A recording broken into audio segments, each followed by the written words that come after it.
আসসালামু আলাইকুম রহমতুল্লাহ তাআলা বারাকাতু। ভিউয়ার্স, খুবই হৃদয় বিদারক ঘটনা। আপনারা জানেন যে গত 2 দিন আগে ইসকনের একজন নেতাকে গ্রেফতার করা হয়েছে। আজকে তার আইনজীবীকে চট্টগ্রামে হত্যা করা হয়েছে।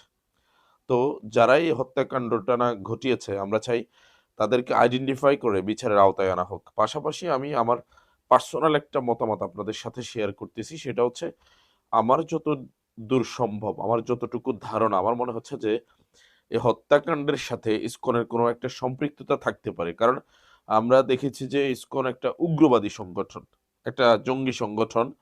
তারা মূলত বাংলাদেশে যে পরিস্থিতি আছে সেই পরিস্থিতিকে ঘোলাটে করার জন্য এই ধরনের ঘটনা ঘটাতে পারে। কারণ পূর্বেও আমরা এই ধরনের ঘটনা দেখেছি।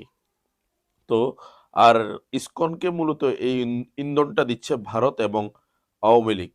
সুতরাং আমাদের চোখ কান খোলা রেখে পরিস্থিতি মোকাবেলা করতে হবে।